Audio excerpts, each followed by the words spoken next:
tenido con mis personajes meses y meses, incluso años, se acaba. Los personajes se silencian, ya nunca vuelvo a hablar con ellos, pero sí de ellos, que es lo que Ujú, hago a partir ujú. de ahí, ¿no? Y entonces ya empiezan poquito a poco, a lo largo de semanas y meses, se provoca ese duelo de ir saliendo de mi vida para que entren otros, ¿no? Claro. Y bueno, el proceso de salida ya, estos ya han salido hace mucho tiempo de mi vida. Paloma, pero aunque tu libro se publicó, tu primer libro se publicó no hace demasiado tiempo, yo imagino que antes escribirías, No, antes de, ¿no? Nada de nada. no, nunca. He sido muy lectora siempre. Siempre, desde que tengo uso de razón, a mí la lectura me ha fascinado. Yo he sido lectora desde, he sido, bueno, los libros que muchos de los que están aquí, de Enid Blyton, Los cinco, los siete secretos, Mm, todos, las Hollister, y luego pues empecé con 16, 17 años me desconecté porque, pues eso, te obligan menos mal que te obligan, me obligaban a leer a los clásicos, menos mal, porque luego pude saber quiénes eran y volver a ellos. Y con 20 o 21 años volví otra vez a la lectura. Además recuerdo dos novelas que me volvieron a enganchar a la pasión por la lectura, que fueron El nombre de la rosa sí. y el de Eduardo Mendoza, La ciudad de los prodigios. Siempre he sido, el mundo de los libros a mí me ha fascinado siempre, las librerías, las bibliotecas, el libro físico, tener libros. Esto es producto de años de ir a la librería y ratonear, ¿no? Y traérmelos a casa como si fueran mi tesoro, ¿no? Pero nunca me había planteado escribir, Ujú. nunca. Y estoy segura de que si hubiera tenido claro que quería escribir con 20 años, como he sido muy impaciente siempre en mi vida, hubiera sido un fracaso. Eh, Siempre desde muy jovencita he buscado mi lugar, mi sitio. Yo sabía que había venido a hacer algo en el mundo, pero no sabía cuál era mi Sí, porque sitio. empezaste a estudiar Hice geografía e todo al revés. historia, luego derecho, has sido abogada. Bueno, los abogados escriben bastante, ¿eh? Sí, mucho, sí, sí. Las demandas oye, hay que Hay que escribir. gestionarlas, ¿no? Pero sí, empecé la carrera de historia, luego la terminé con 30 y tantos años, hice una oposición a registros, que eso me ubicó en la disciplina, en la constancia, en creer en mí misma, en la confianza en lo que se está haciendo.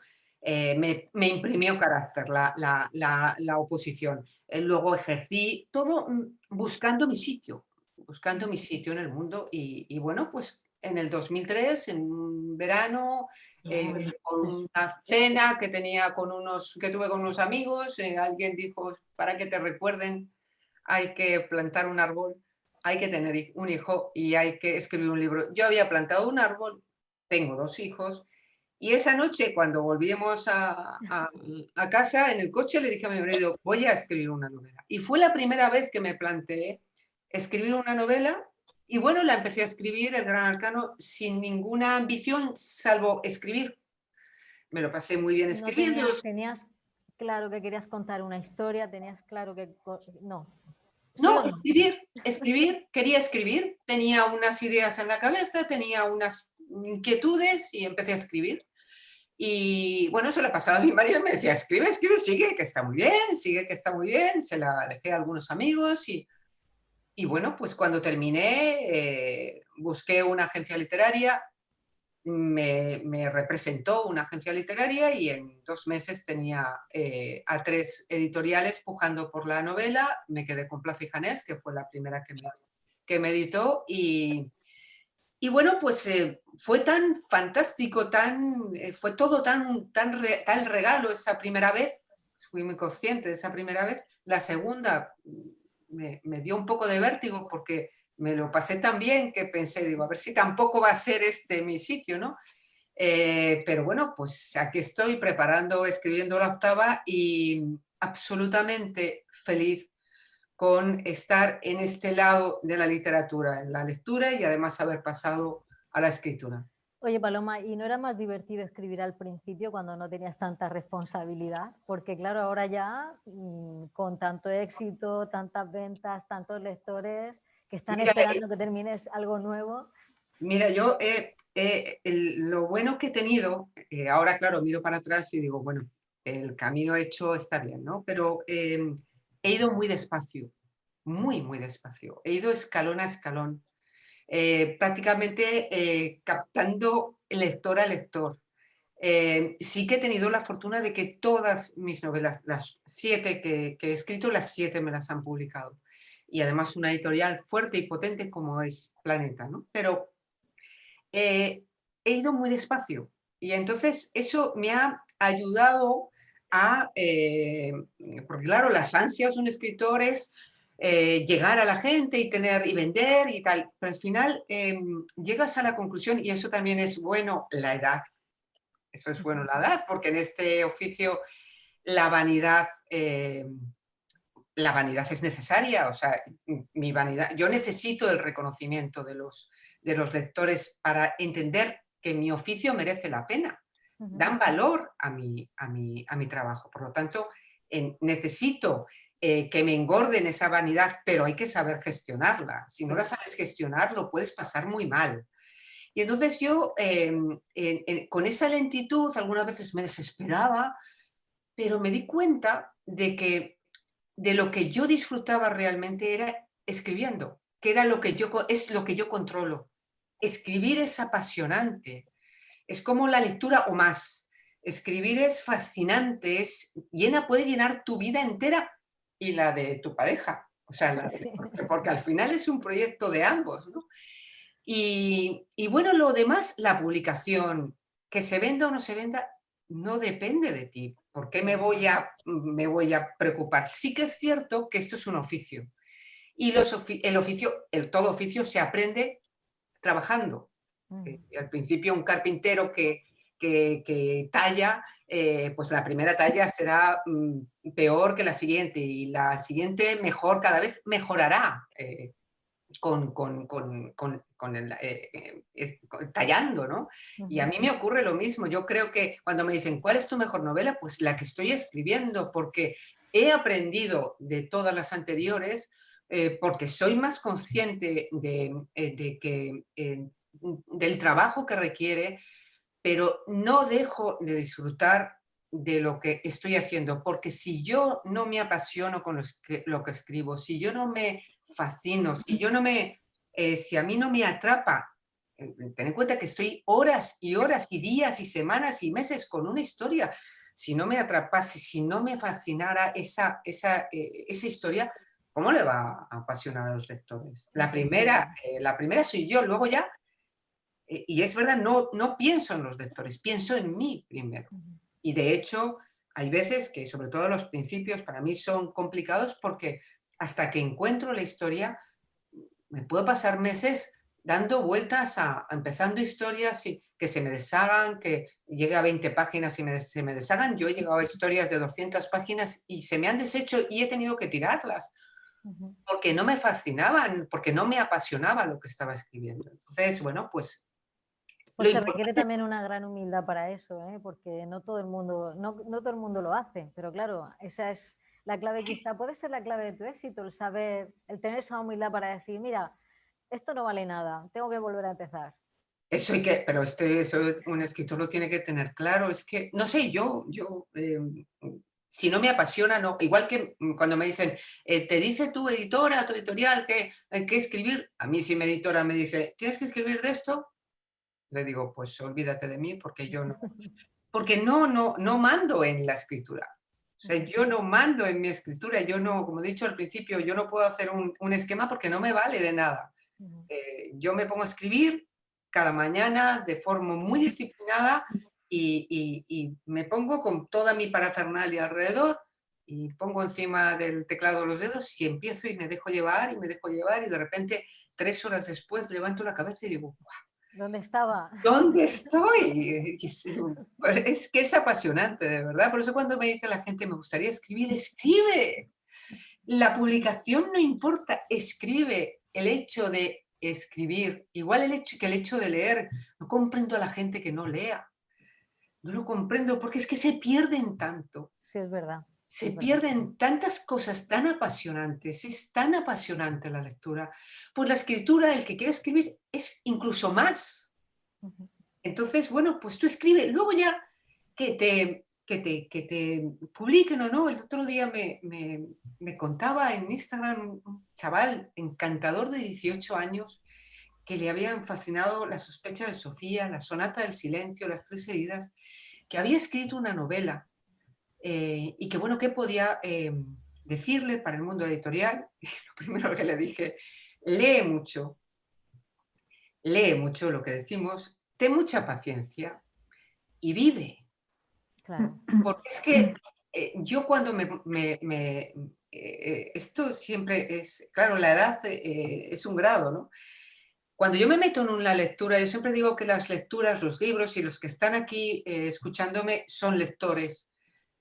Ninguna lectura es igual a otro lector. Yo me meto en un libro, exactamente el mismo libro que tú vas a leer, pero yo me meto con mi experiencia personal, con mis recuerdos, con mi memoria, con todo lo que he leído a lo largo de mi vida, con toda mi mochila vital, claro.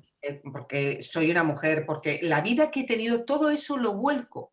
Mi mente lo vuelco en la lectura. Y mi visión de la lectura no tiene nada que ver con la tuya, que has tenido tu propia experiencia, tu propia memoria, tus propias lecturas, una vida distinta a la mía y por lo tanto tu lectura no es igual. Y en la escritura pasa lo mismo.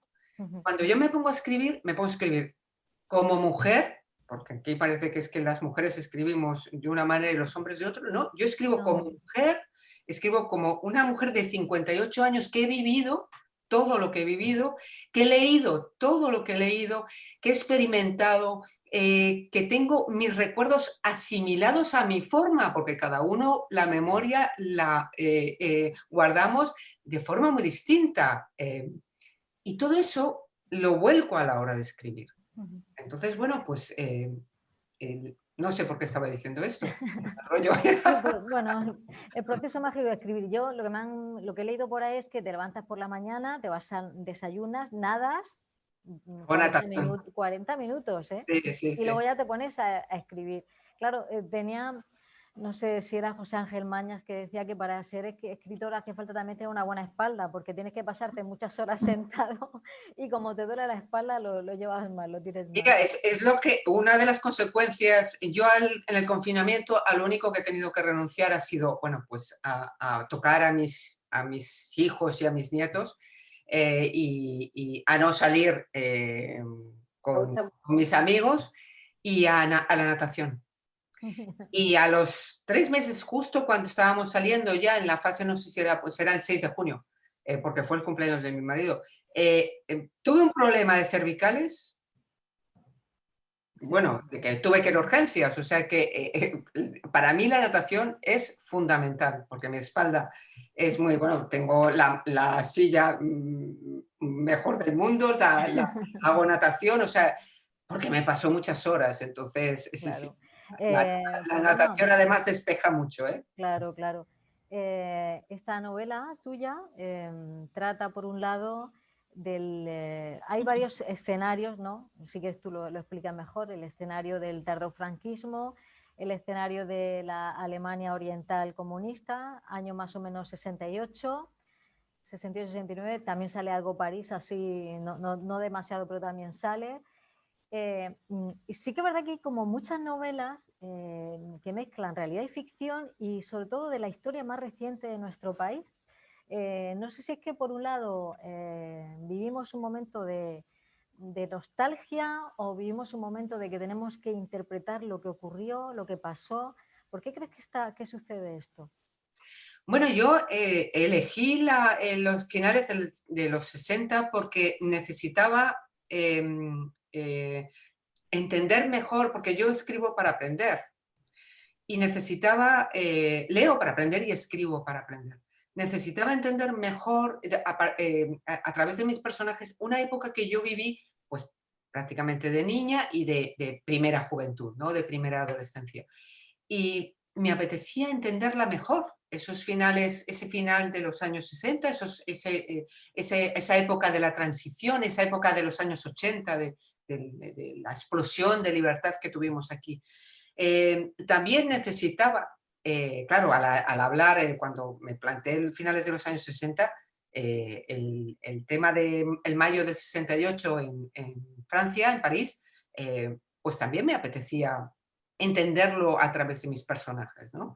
Y por eso metí a algunos de los personajes en esas manifestaciones, en esa mentalidad, en ese pensamiento de esos estudiantes que se echaron a la calle y que paralizaron Francia durante casi un mes, ¿no? Y luego, claro, el contraste de esa España tardofranquista, con ya, bueno, pues coleteando los últimos, bueno, el dictador murió en su cama, pero al final la otra cara de la moneda, ¿no? Otra dictadura de signo contrario, pero como con la misma base, la falta de libertad. Lo que pasa es que aquí estábamos ya en los últimos coletazos y, sin embargo, en la República Democrática Alemana, en el centro de Europa, en Berlín, una ciudad que tenía una cicatriz, que es el muro, y que una parte de la ciudad la parte occidental estaba rodeada de un muro y el resto de la ciudad vivía pues una dictadura de corte soviético, de corte comunista, que condicionó muchísimo. Ese muro se alzó en la madrugada del 13 de agosto de 1961 y durante más de 28 años, casi 30 años, hasta el 9 de noviembre del 89, condicionó la vida de sus habitantes de tal forma que no podían salir, no tenían la capacidad de salir del país si no era con la previa autorización del gobierno, y además estaban prácticamente vigilados por unos servicios secretos, que es la Stasi, que lejos de informar o de utilizarse para informar sobre los peligros de fuera, lo que hacía es vigilar el pensamiento, la manera de vivir, la forma de actuar de su propia población, ¿no? Entonces, bueno, pues con todos esos elementos, pues fui trenzando la historia y bueno, lógicamente por ahí me salió el espía y el espionaje, ¿no? Porque era evidente que la Stasi tenía que estar allí.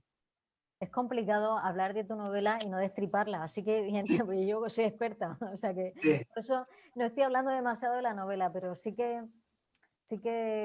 me parece muy interesante el personaje de Sofía, eh, porque en una época muy complicada ella consigue cursar una carrera universitaria y hacerse una gran científica. Además, está basado en alguien que tú admiras, el personaje de Sofía, ¿no? Sí, bueno, cuando empecé busqué una mujer de referencia. Siempre lo hago cuando escribo novelas con mujeres que quiero potenciar, y entonces, bueno, pues siempre me iba a las humanidades, ¿no? Pero me surgió Margarita Salas, que la hemos perdido hace poquitos meses, va a hacer ahora un año, el 7 de noviembre, y su biografía me fascinó. O sea, una mujer, yo soy de letras, o sea que no la conocía de oídas, pero su biografía me fascinó. Una mujer que termina su carrera en los años 50, que ella misma me dijo que había mujeres, un tercio de las mujeres, ella se licenció en química, un tercio de las mujeres de su orla, o sea, los de su orla eran mujeres, un tercio, pero a la hora de desarrollar la profesión, de desarrollar su carrera, pues prácticamente no, ella y pocas más, ¿no? Muy pocas ejercían como tal. Pero estudiaban, sobre todo en Madrid, en las grandes ciudades, había mujeres que estudiaban.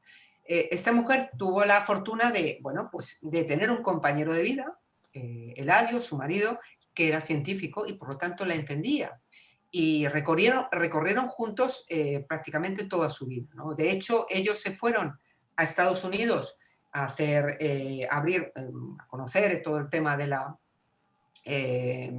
biología, es que ya se me ha olvidado, porque biología nuclear, y no sé si estoy diciendo bien, bueno, en lo que ella estaba especializada. Y cuando vuelve en el año 67, empiezan a abrir ese mundo que habían aprendido allí, ese mundo de ciencia que habían aprendido allí en Estados Unidos, y a ella siempre se le dirigían como la mujer de Ladio. ¿Qué hace Ladio? Se separa del trabajo, fue el que además descubrió todo el tema de la peste porcina de los años principios de los 70, y a ella ya la tuvieron que dirigirse a ella como la directora del trabajo, ¿no?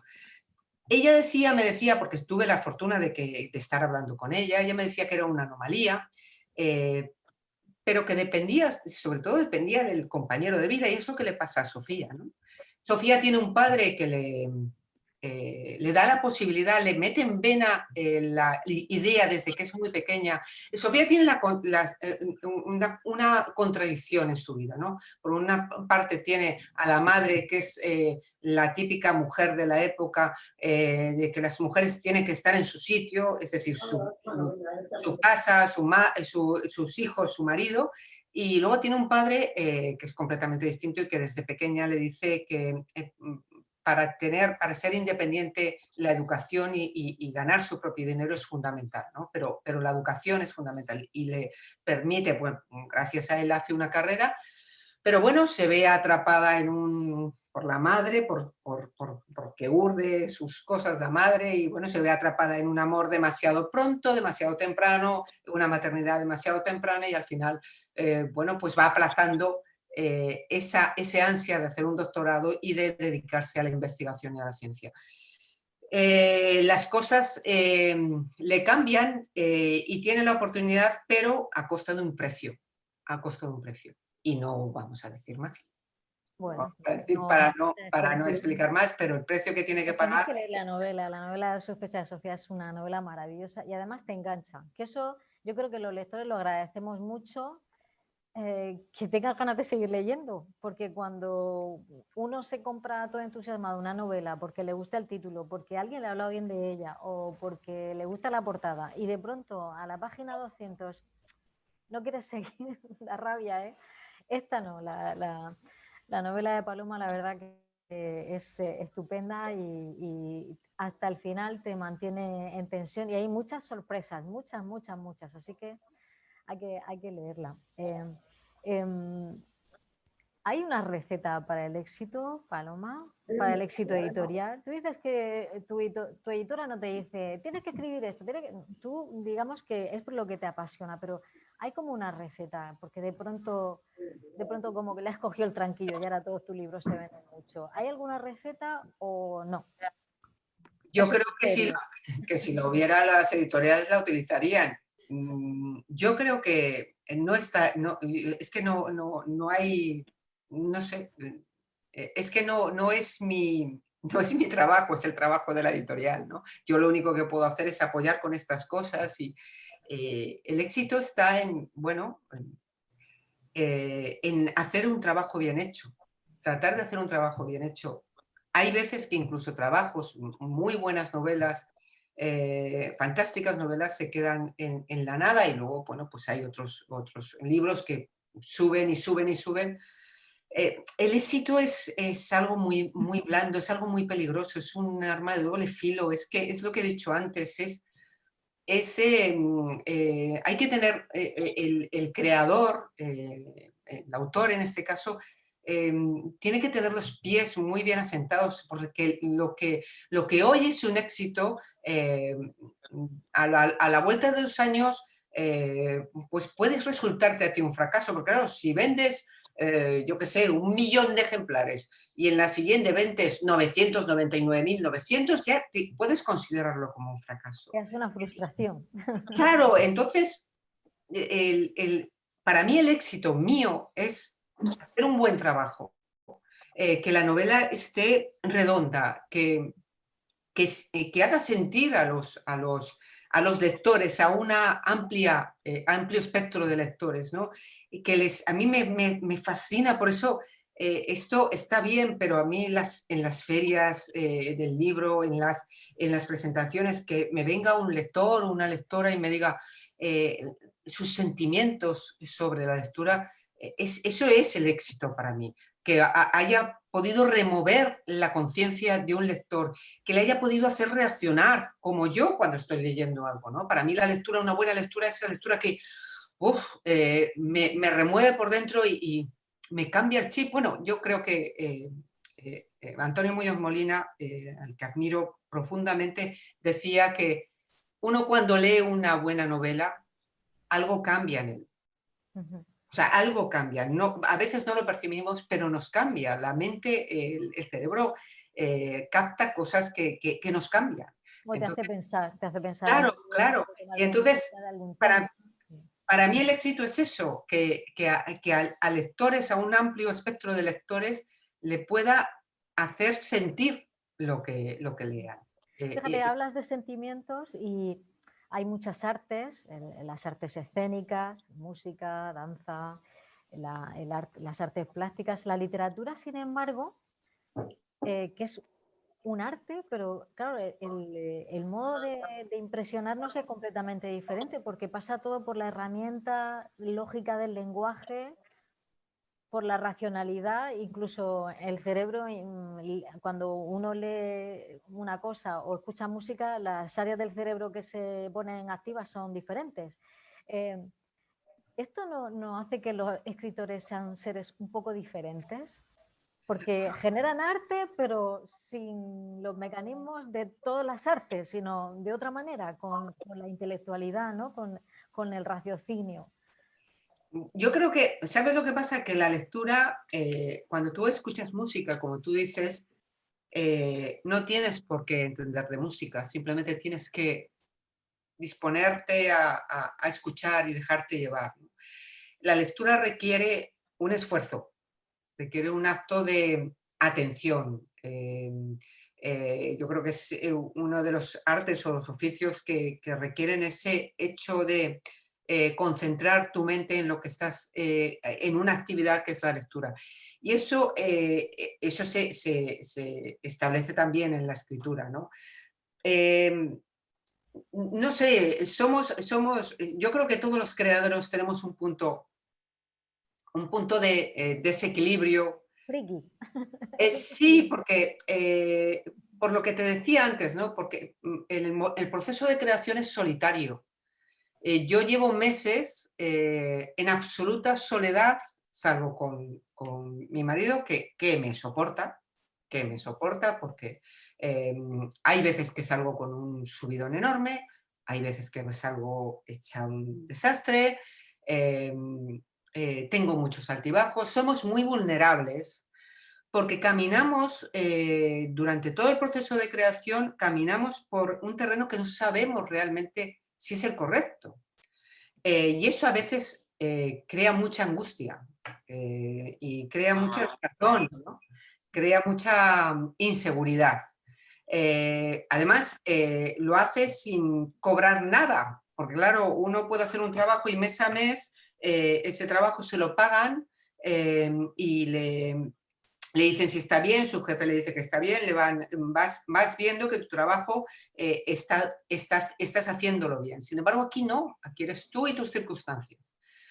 Y bueno, pues eso sí, yo creo que nos hace un poco extraño. La gente que me rodea me va conociendo y me va entendiendo, pero es muy complicado. A mí a veces me dicen, bueno, es que no sales nunca. Bueno, es que escribir una novela requiere mucho tiempo.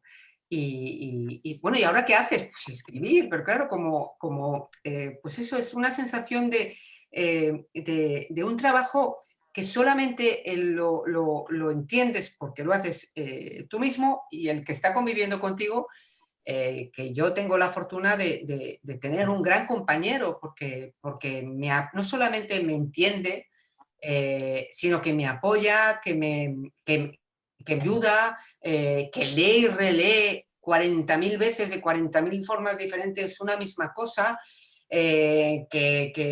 bueno, que está metido en todo este mundo y además que está aquí. O sea, porque yo estoy aquí escribiendo y estoy encantada de la vida, pero él está al otro lado de este tabique con 65 años, cuando podría, jubilado ya, cuando podríamos estar, bueno, ahora no podemos salir mucho, pero de viaje. Ya, viajando, poder hacer otra. Pues no, aquí metido en casa, leyendo lo que le digo yo que lea para ver si sacamos, buscando documentación. Entonces, somos un poquito raros, sí.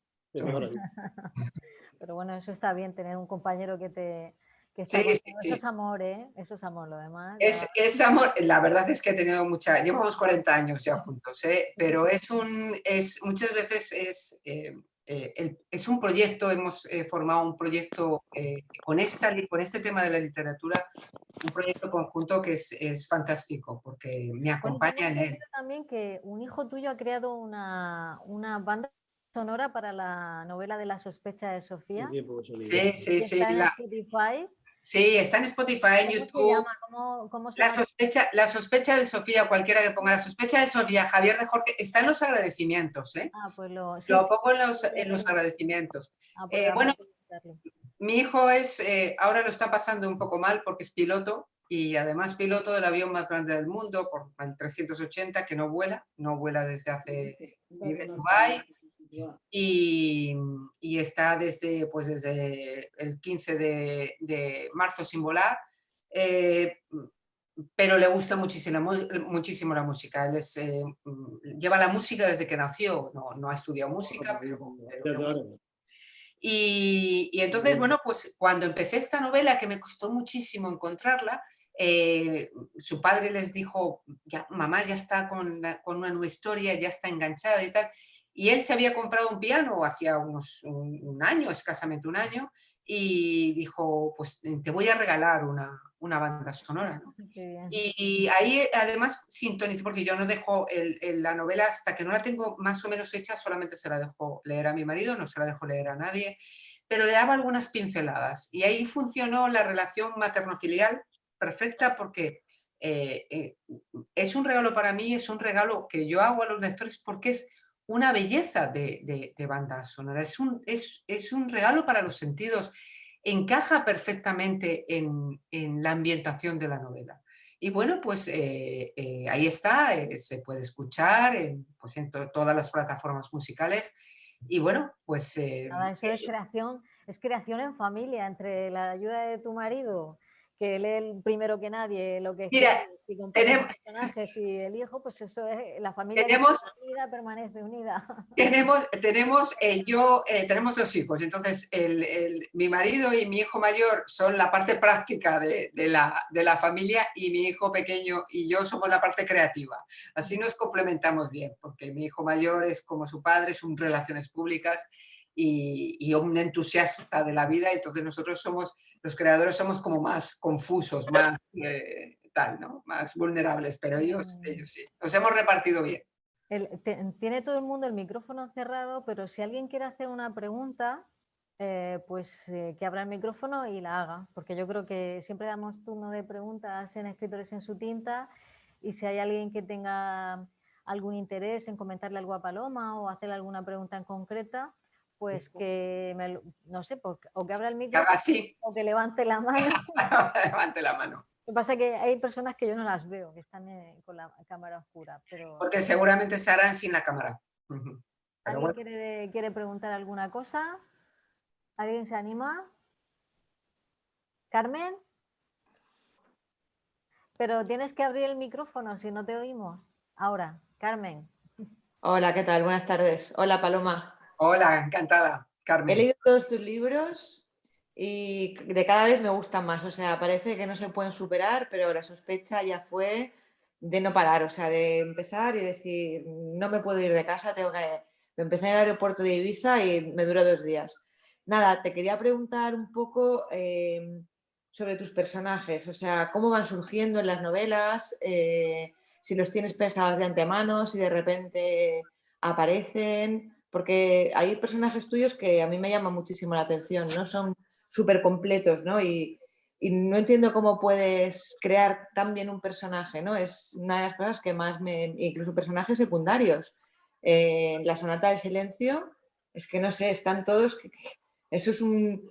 Es que toda la personalidad la ves ahí, ¿no? Y además yo soy psicóloga, entonces me meto mucho, ¿no?, en los personajes y flipo con ello. Y te quería preguntar un poco, pues eso, ¿cómo haces esos personajes? Muchísimas gracias, Carmen. ¿Ves? Esto es el éxito para mí. Esto es. Muchísimas gracias por tus palabras. Mira, los personajes, lo he dicho antes, yo empiezo la novela sin conocerlos. Además hay nombres que se me imponen, o sea, yo puedo elegir, sí, elijo nombres y tal, pero hay nombres que he querido cambiar y no se han dejado. En el caso, por ejemplo, de la sospecha de Sofía, la secretaria Elvira, era simplemente, en principio, era simplemente una secretaria. Pues la tiene ahí. No, porque la cogió porque me De repente se me hizo fuerte y me dijo, yo quiero mi propia historia. Y ahí está, o sea, otro caso, fíjate, es que no sé cómo explicarlo, es algo, en la Sonata del Silencio, como tú has dicho, la italiana, Roberta Moretti, se me presentó, como he dicho antes, se me presentó en casa, se sentó en el sillón y ahí se quedó. Y yo seguía escribiendo y no me decía nada. Y yo seguía avanzando en la historia y no sabía, intentaba darle forma a ese personaje como que no se dejaba. Llegué a decirle, me acuerdo que llegué a decirle a mi marido, voy a sacarla de la historia porque no me dice nada. Y de repente un día me senté, empecé un capítulo y volqué todo lo que tenía de ese personaje. Empezó a hablarme, sencillamente. No sé, es conocerles a medida que voy escribiendo. No hay ningún secreto, o sea, no hago otra psicología que dejarles entrar en mi vida, escucharlos, entenderlos, ir conociéndolos cada vez más y dar forma a sus historias, pues como si tuviera aquí en mi casa todos sentados y comiendo, durmiendo, levantándonos por la mañana, yendo a nadar, porque se vienen conmigo todos a nadar, yendo al Mercadona, yendo a la librería, a comprar libros. Siempre van conmigo, siempre están conmigo y, claro, al final pues les conoces, sabes sus debilidades, sabes sus fortalezas, sabes sus inseguridades, ya sus historias las conoce, entonces ya la psicología surge. Y como he dicho antes, las relecturas son para perfilar su personalidad, su forma de hablar, su forma de reaccionar, que al principio pues está un poco más menos definida y poco a poco se va definiendo. Así van surgiendo mis personajes. Yo fíjate, aprendí una cosa, lo que decía antes del oficio, escribiendo la anterior a esta, a La sospecha, Mi recuerdo es más fuerte que tu olvido, es una novela que está basada en el presente, en la sociedad en la que yo vivo y bueno, una sociedad que me toca porque ha habido cosas, había cosas que contaba de las que he sido testigo, cosas que he vivido muy de cerca, o bien personalmente o por la sociedad en la que vivo. Y al principio yo me di cuenta cuando llevaba unas 100 o 100 y pico páginas, tuve que parar y decir, cuidado, cuidado, cuidado, a ver, que aquí estoy metiendo, había algo que me chirriaba. Y entonces me di cuenta de que estaba metiendo mi criterio, que estaba forzando a los personajes a meter mi opinión a favor, en contra o arriba o abajo, pero era mi opinión. Y tuve que hacer un ejercicio de humildad, de retirada y decir, vale, vale, os dejo a vosotros hablar. Es decir, se trata de escucharlos y de que ellos cuenten, no yo. Yo solamente soy el instrumento a través del cual ellos cuentan su historia. Eres como una medium, ¿eh? Es casi, es como una medium. Yo algunas veces me siento como cuando estás leyendo una novela que no sabes qué va a pasar en el capítulo y que abres el capítulo y empiezas a leer, pues yo cuando empiezo a escribir abro el ordenador y no sé qué va a pasar en ese capítulo. Puedo tener una idea, pero luego, además, mi marido, las anécdotas, ¿no? Hablamos porque los fines de semana doy un paseo largo por la playa y hablamos mucho de tal, y a lo mejor pues montamos una historia porque puede ser esto y puede ser... Y luego, claro, cuando él lo lee, cuando monto el capítulo y tal, y lo lee, dice, esto no es lo que hemos hablado. Digo, pues es que no mando yo, es lo que dicen los personajes, ¿no? Es una, un poco, pues como has dicho tú, es un poco magia, la magia de la literatura, ¿no? Ujú. ¿Alguna pregunta más? ¿Alguien quiere hacer algún comentario? ¿Se anima alguien? Venga, que luego no vais a poder. O sea, que ahora o nunca. Para nunca. It's now or never, como decía Elvis Presley. ¿No? Carmen, ¿quieres hacer otra Carmen. Bueno, pues ¿para cuándo la trilogía? ¿Una trilogía? No, lo de la trilogía no sé, nunca puedes decir de este abuelo beberé, pero yo soy de empezar una novela y cerrarla. Porque mira, me han dicho muchas veces de una segunda parte de la Sonata del Silencio.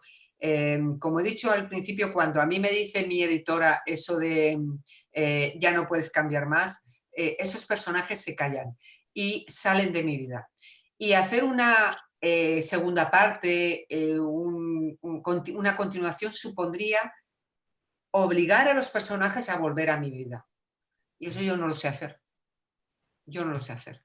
Entonces, no sé, no, nunca puedo decir que no voy a decir que no haga, pero no me cuadra en mi forma de escribir, ¿no? No me cuadra en mi forma de escribir. No sabría hacerlo, porque seguramente lo haría mal. Hay otros escritores que lo hacen fantástico, que lo hagan ellos. Muy bien. Es verdad, el que sabe, para esto el que sabe, sabe, y hay gente que maneja muy bien esos tiempos, los maneja muy bien los personajes, maneja muy bien dejar al lector con ganas de volver otra vez a esta historia, pero yo no sabría, yo ahora mismo estoy convencida de que yo sería un fracaso en ese sentido. Paloma, ¿cómo? ¿Alguien más quería? ¿Bea?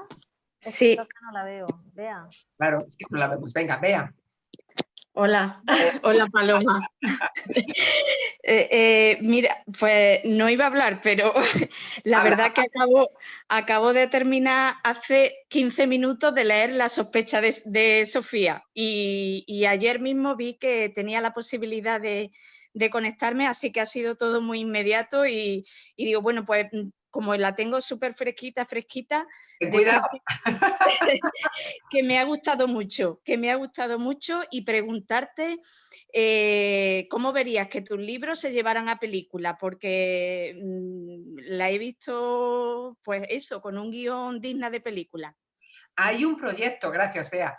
Hay un proyecto en marcha, lo que pasa que yo cedí los derechos a una productora en diciembre, va a ser un año. Lo que pasa es que, claro, yo sé, he hablado con el productor y está preparando los guiones para una película, no para serie.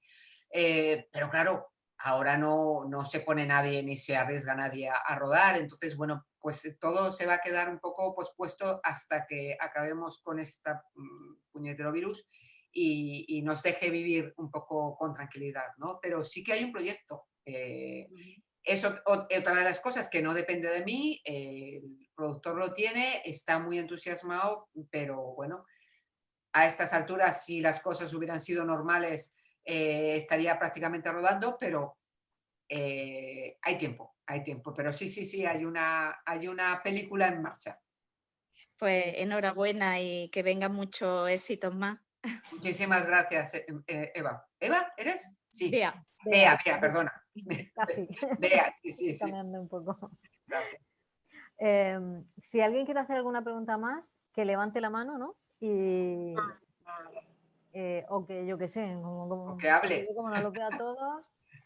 A ver, yo sí quería preguntarle a Paloma, porque esto es algo típico de los escritores. Los escritores pasan muchísimo tiempo en soledad. Para ellos el confinamiento no es tan raro porque es una vida muy austera, sobre todo cuando están terminando una novela, es muchas horas, muchas Es soledad. nuestro estado vital, o sea, es nuestra forma de estar en el mundo, el confinamiento. Pero sí que, a ver, el tema de que no hay ferias, de que es más complicado poder ver a los lectores. ¿Ha habido algún modo en el que tú hayas podido contactar con tus lectores en estos meses, en los días del confinamiento, etcétera, etcétera?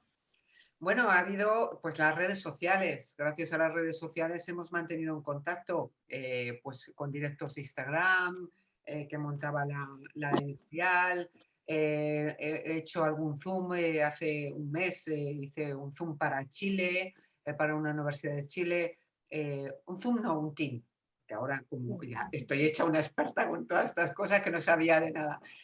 Pero bueno, sí, el contacto está ahí porque las redes sociales te mantienen constantemente conectada con los lectores, ¿no? A través de Instagram, a través de Twitter, pues hay muchos, entran muchísimos privados de gente que lo ha leído y bueno, ahí nos mantenemos. Yo echo muchísimo de menos, como he dicho antes, las ferias del libro. Fíjate, echo de menos, la semana que viene va a ser el Planeta, debería ser la Cena del Planeta. Yo, cuando voy a esa, llevo 5 años yendo, para mí es un día fantástico porque me encuentro con autores y autoras a las que veo de Pascuas a Ramos, me encuentro con la gente de la editorial, es una tarde y una noche mágica y este año pues va a tener que ser todo mucho más en petit comité, no nos podemos juntar, es todo distante, es todo, bueno, pues... pero bueno, nos tenemos que ir adaptando, ¿no? Esto pues me hubiera gustado estar y ahora cuando terminásemos poder firmar libros, poder hablar con la gente. Pero como he dicho al principio, nos tenemos que adaptar y bueno, pues gracias a esto, si no estaríamos totalmente desconectados, si esto hubiera sucedido hace 15 años, 10 años, no hubiéramos tenido esta oportunidad. Nos tenemos que sentir afortunados en ese sentido, ¿no? Porque podemos, sin salir de casa, entrar en las intimidades de las casas de cada uno, pero bueno, poder estar conectados de esta manera. No es la mejor manera, como decíamos Lola esta mañana, no me quiero acostumbrar, como decía Santiago Posteguillo, y estoy totalmente de acuerdo con él, yo no me quiero acostumbrar a esto, porque a mí el contacto con la gente me da la vida. Yo en la Feria del Libro de Madrid, desde la más grande hasta la más pequeña, desde la feria de pequeñita de un pueblo de, yo qué sé, de Andalucía hasta... A mí me aporta eso, lo que hemos dicho antes, me aporta el éxito. Eso es para mí el éxito. Llenar un aforo de 300 personas o estar en un sitio con 10 o con 5 personas. Para mí es escuchar o ver o hablar con lectores es el otro lado de este oficio, ¿no? La otra faceta de este oficio. ¿Crees que se escribirán muchas novelas con esto del coronavirus? Quiero decir que esto, claro, es un argumento que puede ser incluso de ciencia ficción o de... puede Sí, dar... de hecho hay, el de Javier Sierra es sobre esto. Bueno, sí que hay. Da para mucho, lo que pasa que vamos a acabar un poquito hasta arriba del coronavirus. Entonces, Estoy huyendo. yo creo que por ahora es mejor no escribir mucho porque ya hay muchos libros de ensayo, pero no sé. A mí desde luego no me apetecería nada escribir una novela sobre el coronavirus porque estoy del coronavirus hasta mañana, como mi nieto dice, abuela, es que el coronavirus está por todas partes, pues sí, hijo, está por todas partes. Así que... ¿Y qué estás escribiendo? Porque nos has dicho que estás escribiendo. ¿Se puede saber algo? ¿Algún pequeño adelanto? Estoy escribiendo. Estoy escribiendo. Porque mientras que es un proyecto no me gusta decir nada, solamente lo sabe mi editora y poco más. Es que ¿Tu marido? bueno, él es que es parte de esto. Le tengo leyendo libros desde hace 6 meses, el pobre, pero sí, estoy escribiendo, además me he metido en un tema apasionante y complicado, que al principio me dio mucho miedo, mucho respeto, más que miedo, mucho respeto, pero estoy aprendiendo muchísimo, estoy comprendiendo muchísimas cosas y sobre todo me está fascinando la historia. Y eso es lo más importante. Voy avanzando y estoy contenta. Mis personajes ya nos hablamos de tú a tú, nos entendemos perfectamente, cada vez más entusiasmados con todo y la verdad es que va avanzando sin prisas, porque no hay ninguna prisa. Es una novela que necesita me he dado cuenta después de meses con ella, con esta historia, que necesita que la asimile, necesita que todas las lecturas que estoy haciendo, asimilarlas, entender, asentar todo lo que voy conociendo, todo lo que voy aprendiendo, para luego ir volcándolo. Entonces, eso requiere tiempo. Esto es como lo de la vacuna, ¿no? No hay novelas que se hacen más rápido. Esta novela que estoy escribiendo ahora requiere ese tiempo, esas fases, para que... Pero hemos pasado ya de las 200 páginas esas, ya... estamos en la 460, O estamos sea, que eso avanzando. está ya encaminado. Está encaminado. Lo que pasa que hasta que no, mi primera fase ya sabes que es hasta que no termine, hasta que no sepa toda la historia y empiece con las relecturas, es un poco, voy un poco por caminos que no conozco. Y bueno, pues todavía el horizonte todavía es un poco que no sé si voy bien o no voy bien. Todo lo escrito sí que parece que se asienta, pero me queda mucho trabajo.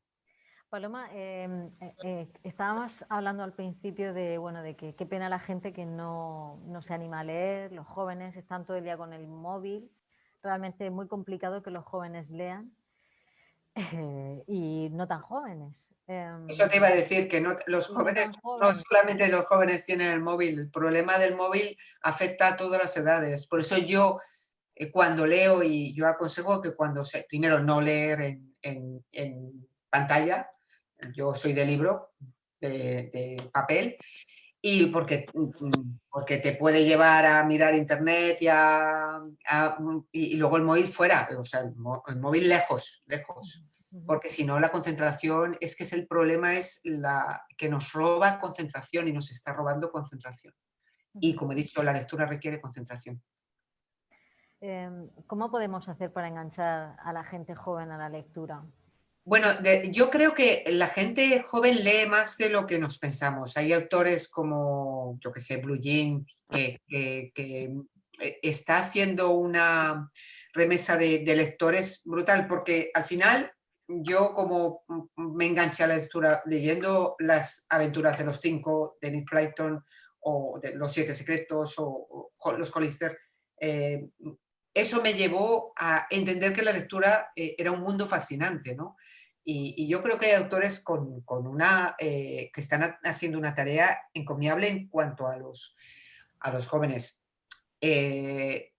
Los jóvenes también emulan a lo que ven a su alrededor. Si los padres no leen, es muy difícil decir a un hijo que lea. Si los hijos ven que estás constantemente leyendo, pues hay momentos en los que no leerán, como yo. Yo dejé de leer durante 2, 3 años, pues en esa época en la que las hormonas estás más pendiente del mundo, pues bueno, es normal también, ¿no? Del mundo de fuera más que de tu propio mundo. Pero al final, si ven libros en casa, si ven que los padres leen, si ven, pues al final imitan, es que es por pura imitación, no se les puede obligar tampoco.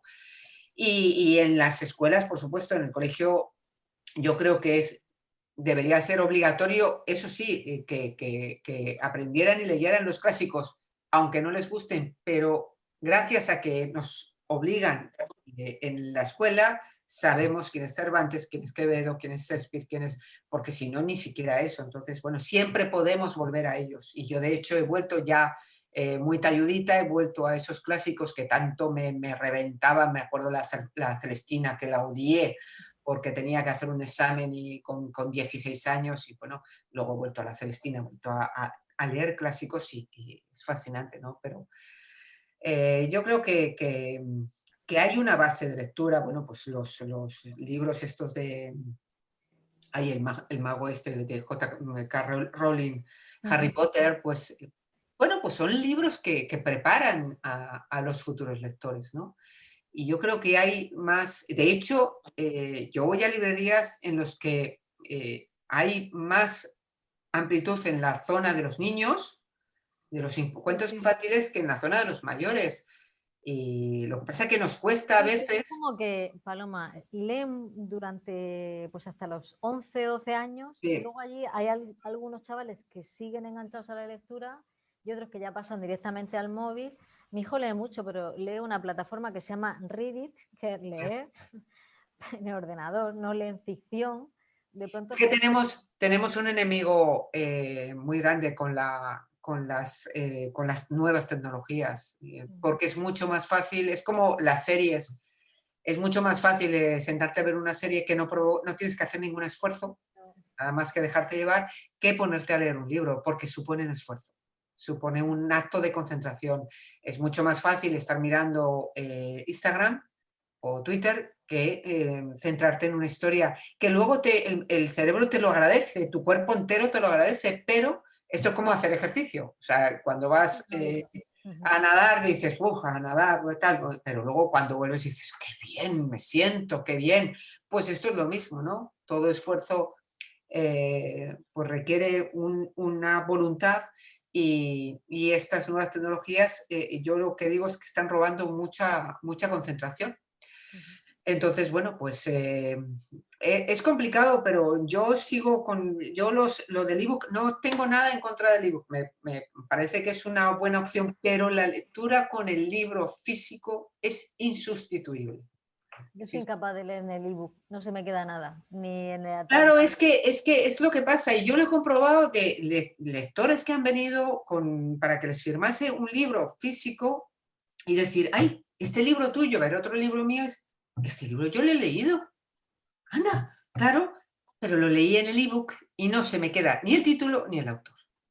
Claro, el ebook no quiero, porque son opciones de lectura, pero es que el tacto de... Esto es como lo que estamos haciendo ahora. Nos podemos ver, está muy bien y tal, pero cuando demos a salir y la pantalla se queda en negro y desapareceremos todos de cada uno de nosotros, ¿no? El ebook es lo mismo. Tienes una pantalla, la apagas y se acabó. Sin embargo, el libro te pesa, lo tocas, lo dejas. Cada vez que pasas lo ves. Está ahí, sabes por la página que vas, no por la proporción, no. Sabes la página en la que vas. Puedes ir a un lado y a otro. No sé, es el olor, es la sensación de ir a comprarlo y de llevártelo a casa y de mirarlo incluso en el coche, mirarlo. Es algo mágico el libro. Bueno, y lo bien que huelen las librerías. El olor a librería yo creo que es de las cosas más hermosas del mundo. El olor a librería y el olor a pan recién hecho. A pan recién hecho, sí. Me gusta. El café. Sí, ya le metes el café, ya el perfecto, el pan, el café y el libro, sí, es verdad. Bueno, pues estamos en confianza. Si alguien quiere hacer alguna pregunta más, es el momento, y si no, ya pues nos vamos a ir despidiendo de nuestra invitada, Paloma, y su fantástico despacho y su magnífica librería, donde su lugar de inspiración. Mi patrimonio, porque aquí tengo libros prácticamente desde que era adolescente, y los de Enid Blyton los tengo en la habitación de mis hijos, esperando a mis nietos, aunque yo creo que con su mentalidad les va a costar leer esos libros, pero bueno, son aventuras. Yo sí me leía los 5, me los leía así como churros, estaba muy bien. Yo, claro, lo que pasa... Sí, lo que pasa es que ahora los 5 es como muy, no sé, las niñas son muy niñas, pero yo me identificaba siempre con Georgina, claro, con la chica que quería ser chico, ¿no? Pero bueno, yo las tengo metidos en mi cabeza, cómo disfrutaba con la isla de los secretos, bueno, cómo disfrutaba, era como una sensación apasionante, y bueno, pues los tengo ahí por si acaso mis nietos quieren leerlos. Claro. ¿No? Y tú comentabas lo de los clásicos, pero es verdad que los clásicos no sabes que te gustan hasta que te los lees. Cierto que la Celestina para una persona de 16 años es algo áspero, porque está escrito en castellano antiguo, es complicado, pero por ejemplo el Lazarillo de Tormes, claro, o otro tipo de historia, el Quijote mismamente, yo me leí una versión reducida del Quijote y comentada y me encantó, quiero decir. Pero es que yo los clásicos, claro, hay lecturas y lecturas. Yo los clásicos, los que he releído, por ejemplo La Regenta, yo me lo he releído, en la primera lectura me enteré poco. en la lectura siguiente ya, pero lo leo muy poco a poco. Yo no me siento en un sillón a leer un clásico, por ejemplo, El Quijote, La Regenta, Fortunata y Jacinta, de Benito Pérez Galdós. Yo lo que hago es leer, igual que hago natación, antes de ponerme a escribir, leo un clásico. Y entonces leo a lo mejor una página, 2 páginas, 5 minutos, 10 minutos, no más. Me puede durar 1 año, 2 años, no pasa nada. Pero lo voy leyendo, es como activar mi mente, ¿no? No puedes ponerte a leer como un libro, pues eso, como La sospecha de Sofía, ponerte a leer El Quijote, porque yo por lo menos, yo lo hago así. Porque, bueno, El Quijote la verdad es que es un libro apasionante, pero para los que les cueste, porque, bueno, puedes tener un respeto, yo qué sé, lo que estoy ahora con Guerra y Paz, de Tolstói, que te puede echar para atrás el tocho y los nombres rusos y tal, poquito a poco, sin prisa. La lectura, lo bueno que tienen los libros es que siempre esperan. No te piden nada, no te exigen nada, esperan cuando tú quieras, como tú quieras, las páginas que tú quieras, al ritmo que tú quieras. Es que no se puede pedir más. No hace falta leerte El Quijote en 1 semana o llevártelo en el metro, pues no, dedícale 10 minutos de tu tiempo y lo puedes sacar adelante, o cualquier otro clásico. ¿No? Cualquier otro clásico, pero yo creo que los clásicos yo los he releído, los voy releyendo así y a mí me funciona. A mí me funciona. Bueno, Paloma, muchísimas gracias por dejarnos estar en tu salón, en tu biblioteca, en tu casa. Ahí te quedas con tus personajes, a ver qué haces con ellos. A ver, ¿o qué hacen conmigo? Una vida muy apasionante, lo hacéis todos juntos. Y bueno, pues imagino que es demasiado pronto para saber cuándo tendrás tu nueva novela, porque las novelas llevan su tiempo de confección y de depuración. No tengo plazo, además no sé, estos tiempos son malos para publicar, por eso, porque no puedes tener contacto con los lectores, entonces, bueno, no tengo ningún ni plazo ni vista, vamos, yo creo que todavía me queda 1 año de trabajo largo, así que con tranquilidad, con tranquilidad. Bueno, pues todo nada, estaremos atentos. ¡Ay, Soledad! Quería hablar.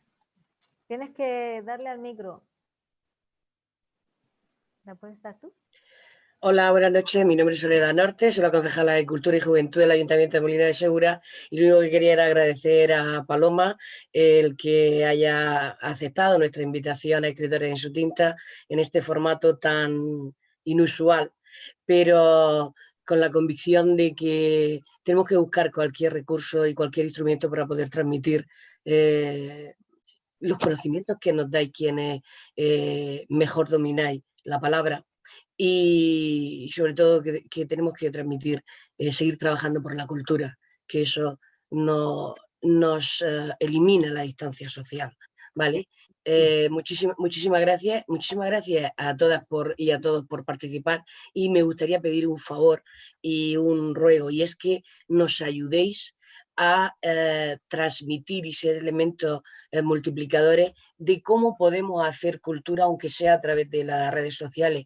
A mí, igual que como ha mencionado Paloma, tampoco me gustaría quedarnos aquí, pero mientras que no es posible, tenemos que aprovecharlo y necesitamos que cualquier persona que use y sepa usar este medio nos ayude a seguir transmitiendo que se puede seguir trabajando. Entonces, vamos a seguir con Escritores en su tinta, aunque sea a través de la pantalla. Muchísimas gracias por participar. Gracias, Paloma. Gracias, Lola. Gracias, Manolo, por vuestro trabajo.